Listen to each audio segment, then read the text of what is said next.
பார்த்திபன் நடிச்ச படம் இவன் அப்படின்னு ஒரு படம் இருக்கும், பார்த்திருப்பீங்க எல்லாரும் பெரும்பாலும். அந்த இவன் அப்படின்ற படத்துல பார்த்திபன் வந்து பெரிய ரவுடியா இருப்பான், கொலகாரனா இருப்பான்.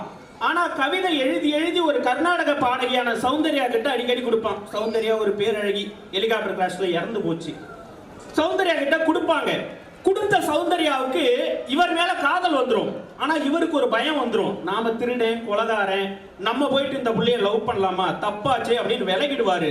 ஆனா இவர் மேல இருக்கிற லவ்ல சௌந்தர்யா என்ன பண்ணுவாங்க, இனிமே நான் பாட்டே பாட மாட்டேன் அப்படின்னு உட்கார்ந்துருவாங்க. இப்ப பார்த்திபன் போய் கதாநாயகியை சமாதானப்படுத்தி பாடுன்னு சொல்லணும் இல்லையா?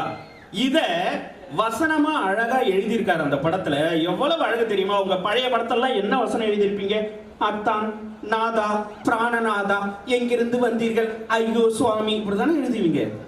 பார்த்திபன் போறாரு சார், சௌந்தர்யா உட்கார்ந்துருக்காங்க, கேட்கிறாரு, நான் வாழ்க்கையில எத்தனையோ தப்பு பண்ணியிருக்கேன், ஏன் கொலை கூட பண்ணியிருக்கேன், கொலை பண்றதே அவ்வளவு சாதாரண அவருக்கு, கொலை கூட பண்ணியிருக்கேன், ஆனா இவ்வளவு பெரிய குற்றத்தை நான் பண்ணதே கிடையாது, ஒரு மனசை சாகடிக்கிறது. அப்புறம் எதுக்குடா கவிதை எழுதி நீட்டினு என்ன கேட்குறீங்களா? அது கவிதை இல்ல, கர்வம். கர்நாடக சங்கீதம் பாடுற ஒரு வித்த இல்லையா, அந்த மாதிரி எழுத்தெழுத்தா கோர்த்து எனக்கு எழுத தெரியும் காட்டிக்கிற வெறும் ஒரு ஜம்பம். நீங்க மறுபடியும் பாடணும்னு சொல்லுவான். எது தெரியுமா எனக்கு இலக்கியமா தெரிஞ்சது? அவனை பாப்பா பார்த்துட்டு ஒரு வார்த்தை சொல்லுவா, டே நீ பாட்டுக்கு எழுதி கொடுத்துட்டு போயிட்ட, ஆனா எனக்கு தாண்டா உன் மேல லவ் வந்துச்சு, நீ அதுக்கு காரணம் இல்லை அப்படின்னு அவ சொல்லணும். ரெண்டே வரியில எழுதி வச்சான் சார். உலகத்துல இது வரைக்கும் எந்த கவிஞனும் எழுதாத வார்த்தை.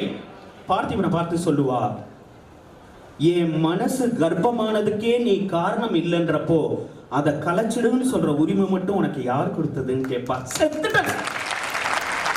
வயிறு கர்ப்பமாகவும் ஒரு பெண் கர்ப்பமாவான்னு கேள்விப்பட்டிருக்கோம்.